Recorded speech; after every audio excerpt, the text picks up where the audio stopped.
Hoje vamos analisar um caso do meio do século XVIII. Então sente-se e relaxe enquanto vamos para a Inglaterra. Lawrence Shirley, o quarto conde de Ferrers, veio de uma família antiga e honrada.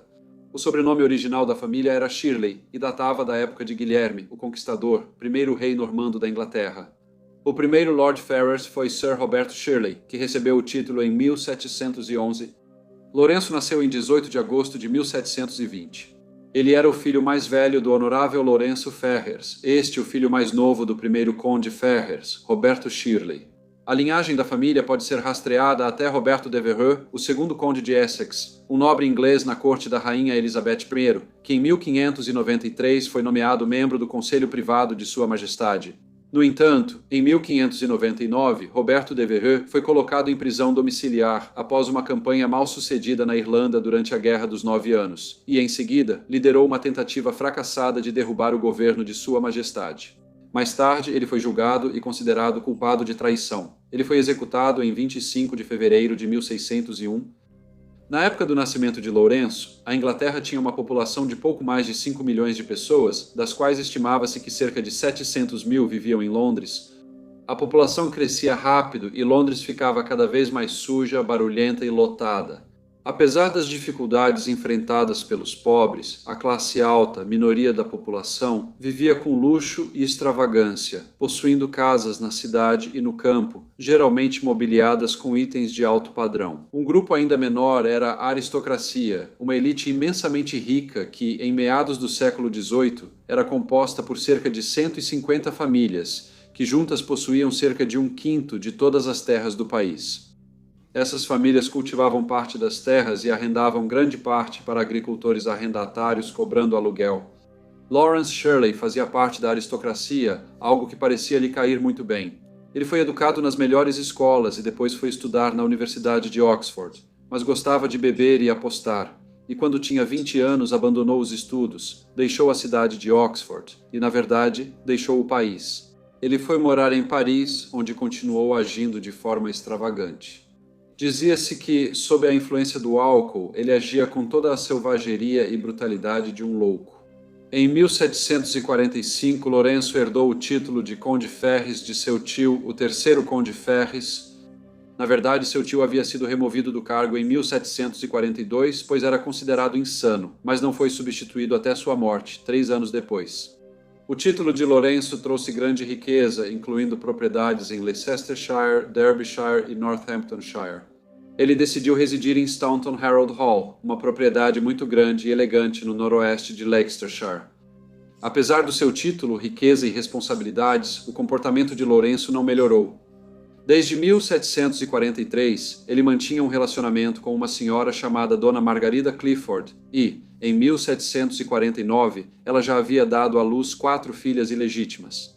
Lourenço, porém, não planejava se casar com Dona Clifford, mas sim com alguém de posição social bem mais alta. Em 1752, ele se casou com Mary Meredith, uma jovem nobre de 16 anos que era a filha mais nova de Sir Amos Meredith de Hanbury e Cheshire e de sua esposa, a então senhorita Joanna Cholmondeley.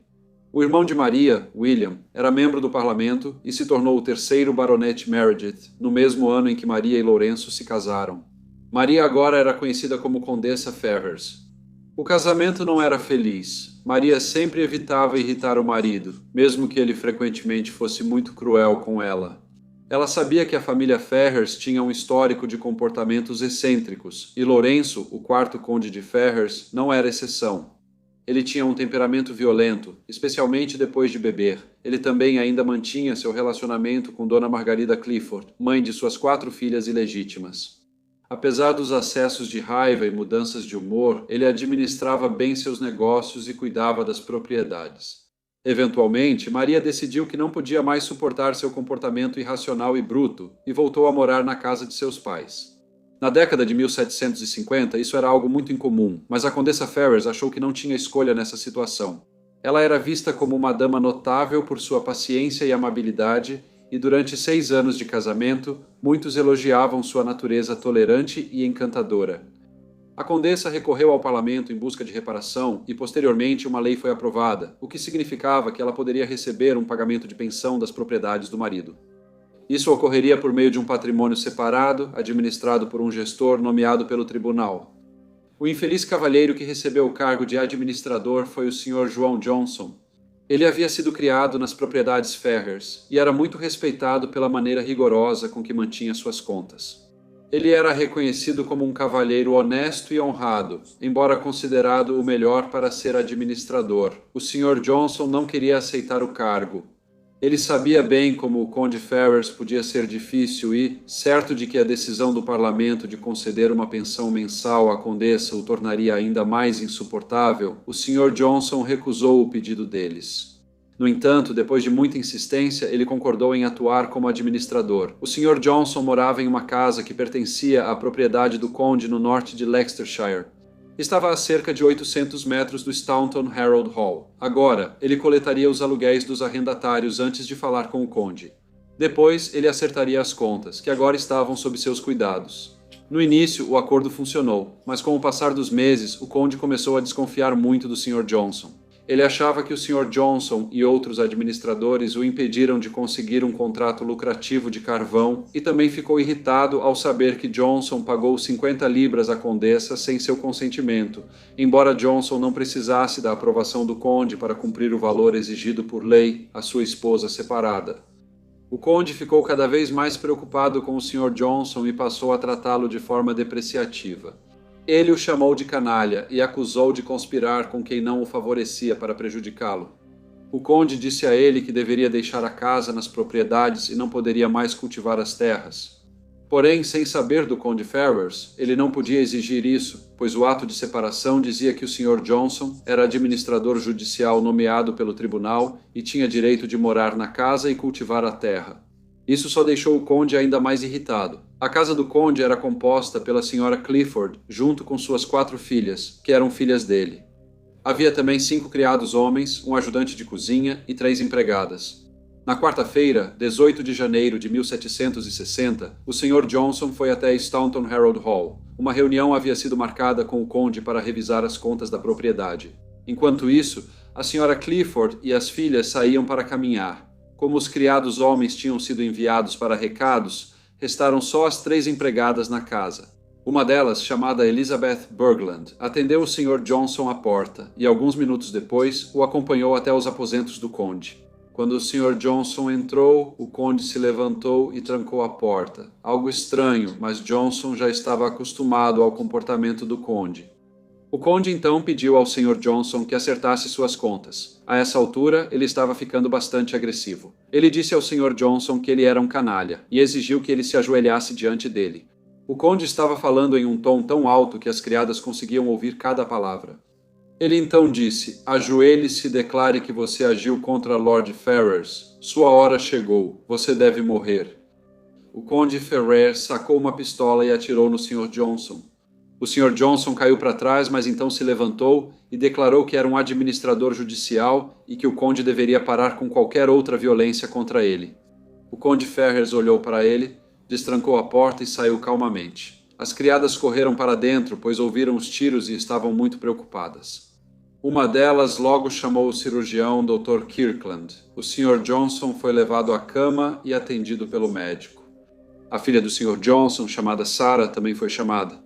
O conde falou com ela e, embora não demonstrasse nenhum remorso, disse que, se o pai dela morresse, cuidaria da família deles, desde que, é claro, eles não o processassem. Ele passou horas bebendo até adormecer. O Sr. Johnson foi então levado para casa. No entanto, seu estado não melhorou e no dia seguinte ele morreu. Com a notícia da morte de um cavalheiro tão popular e respeitado, os moradores locais foram até Staunton Harold Hall para confrontar o conde, mas ele não saiu, trancou as portas e permaneceu dentro de casa. Ele não poderia ficar lá para sempre, e quando achou que era seguro sair, foi confrontado por um mineiro chamado Sr. Curtis, que o desarmou. Ele foi então preso e levado para o bar local, onde ficou sob guarda durante a noite.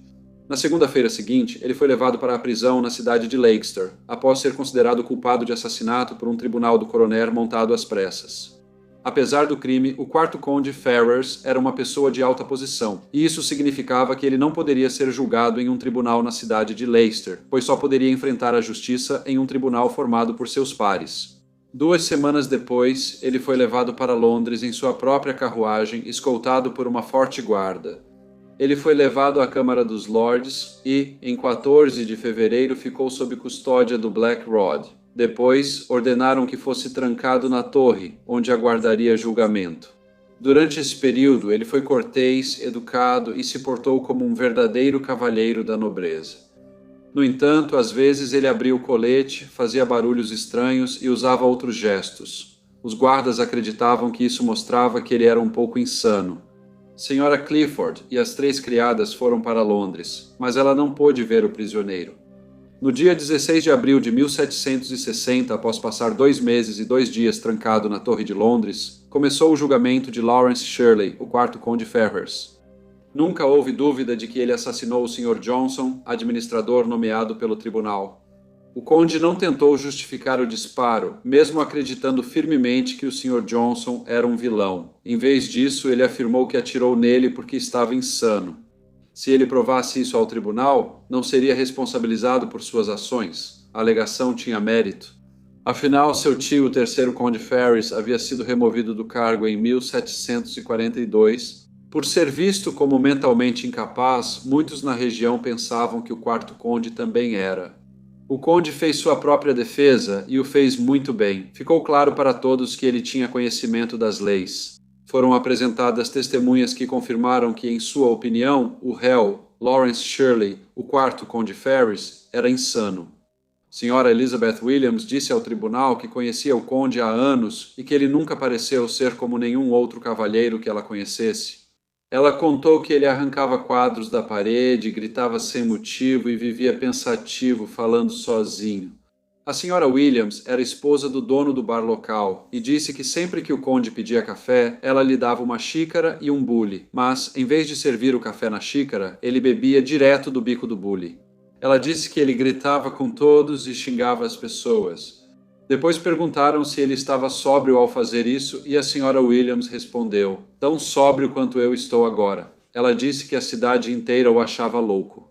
O conde fez um discurso eloquente aos seus pares. Ele disse: "Testemunhas foram chamadas para provar minha insanidade, para provar um infeliz distúrbio mental, e lamento ser obrigado a demonstrar isso."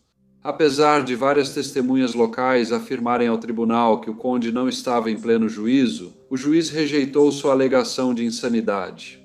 Isso levou o conde a confessar que só apresentou essa defesa para agradar sua família e que ele próprio sempre se sentiu um tanto envergonhado por fazê-lo. Ao final do julgamento, os pares, tendo considerado as provas, consideraram o réu culpado, e Lawrence Shirley, o 4º Conde Ferrers, foi condenado à morte por enforcamento. De acordo com uma lei do parlamento aprovada em 1752, conhecida como a Murder Act, a data da execução foi marcada para segunda-feira, 21 de abril. A lei exigia que a sentença de morte fosse dada logo após o veredito de culpa, impedindo qualquer apelação ou negociação. Na lei, imediatamente significava até 2 dias após a condenação, exceto se for domingo, quando a execução ocorre na segunda-feira seguinte. O corpo do criminoso enforcado não teria um enterro digno, sendo dissecado ou exposto publicamente e deixado apodrecer. Criminosos condenados à execução deveriam ficar em confinamento solitário, alimentados só com pão e água, sem visitas, exceto do clero. Por respeito ao título do 4º Conde, nem todas as regras foram aplicadas. Sua execução foi adiada para segunda-feira, 5 de maio, permitindo que organizasse seus assuntos.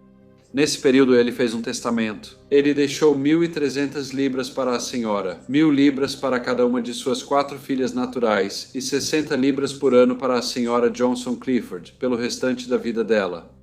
Porém, seu testamento não era válido, pois um condenado não podia decidir sobre seus bens. No dia 5 de maio de 1760, Lawrence Shirley, de 39 anos, o 4º Conde Ferrers, foi transportado da Torre de Londres para o cadafalso em Tyburn. Ele estava vestido com um terno de cor clara, bordado com prata, que era o mesmo traje que usara em seu casamento 8 anos antes. Por seu status, permitiram que viajasse até Tyburn em sua carruagem. A execução de uma pessoa de sangue tão nobre era um acontecimento muito raro e uma grande multidão apareceu para presenciar o evento. A multidão era tão grande que a carruagem levou 2 horas e 45 minutos para percorrer as 4 milhas até Tyburn. Dizia-se que, nesse período, o conde manteve-se calmo, mas afirmou estar ansioso pelo fim de tudo. Antes de sua execução, ele disse ao xerife que havia escrito ao rei pedindo para ser executado no mesmo local que seu ancestral, Roberto Devereux, o segundo conde de Essex, pois não queria morrer em um local destinado à execução de criminosos comuns. No entanto, Sua Majestade, o rei Jorge II, recusou seu pedido. Quando lhe perguntaram se tinha algo a dizer, o conde respondeu: "Ó Deus, perdoa todos os meus erros, perdoa todos os meus pecados." Depois informou ao xerife onde queria ser enterrado. Lawrence Shirley, o quarto conde Ferrers, foi então enforcado. Após a execução, seu corpo foi levado para o Barber Surgeons' Hall, na Monkswell Street, para exibição pública e dissecação. 3 dias depois, na quinta-feira, 8 de maio, o corpo foi liberado para seus amigos para o sepultamento. O conde foi inicialmente enterrado na igreja de São Pancrácio. No entanto, em 1782, seu corpo foi removido e levado para Staunton Harold Hall, onde foi colocado no jazigo da família. Apesar do testamento do conde ter sido invalidado, acredita-se que seus pedidos sobre quem deveria receber compensação após sua morte foram cumpridos. Lawrence Shirley, o quarto conde Ferrers, foi o último nobre inglês e o último par a ser executado na Grã-Bretanha. Olá a todos e muito obrigado por ouvirem. Como de costume, por favor, deixem quaisquer comentários ou sugestões que vocês tenham e espero ver todos vocês novamente no próximo Briefcase.